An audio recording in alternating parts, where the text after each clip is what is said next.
Hey everyone, this is Jim Encini with Los Primanos Barbecue Rubs. I'm sweating down some onions and garlic in a hot pan right now, getting ready to cook some hamburger meat. We're going to make a soup, a Mexican soup with hamburger meat, potatoes, and conchitas using our new seasoning, El Arroz y Caldo de Uhmah. So it's a seasoning blend that I dedicated to my grandmother on my mom's side, and it's a wonderful seasoning. It's got many uses. It's going to help you make rice and Mexican soups and carne guisada and all that kind of stuff with all the natural flavors and colors that you'll need. So no dyes or anything like that. So let me sweat this down a little bit, and then I'll add the hamburger meat just a bit. So this is putting off an awesome smell. We've probably had it going for about 5 to 8 minutes. We're going to add about 2 pounds of ground chuck to this and get that going. We'll get that browned up real nice and neat before we add the liquid, which is going to be about 4 cups of beef broth. We'll add the potatoes, and then at the end we'll add the conchitas, and I'll show you how I'm going to season this up as well. Stick with us. Okay, so we've just about got this about halfway cooked up. So we're going to add our 2 tablespoons of our seasoning blend.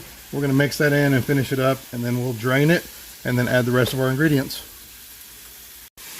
Okay everyone, we drained our meat and put it in a soup pot since we're making a soup, and I'm wanting to put a little bit of a caramelization on the meat. I like that even in a soup. So this really smells great. It's got everything you need in the seasoning. It's got salt, pepper, garlic, comino, and all natural spices for the color.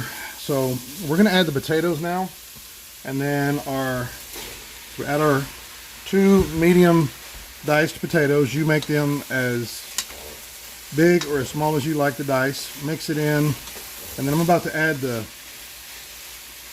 4 cups of beef broth in there, and I may have to add 2 more. We're going to see how that goes. And then we're going to let this simmer for about 8 to 10 minutes to get those potatoes a little soft, and then we'll add the conchitas in just a bit. Okay everyone, so while we're waiting on our potatoes to start boiling, I toasted up the conchita shells in a little bit of oil in the pan I cooked the hamburger meat in. So we're going to toss those in there. I did add 2 more cups of beef stock. We're going to give this a good stir and let it cook for about another 8.5 minutes. Let those shells get softened up. We are going to add 2 more tablespoons of the seasoning mix to finish it off. So that's 4 tablespoons total, 2 in the meat and then 2 in the caldo towards the end. So we're going to finish this up and then show you what it's going to look like. Okay everyone, as you can see, this is the final product. It's hard to see the little shells, the conchitas in there, because HEB was out of the large one, so I had to use a small.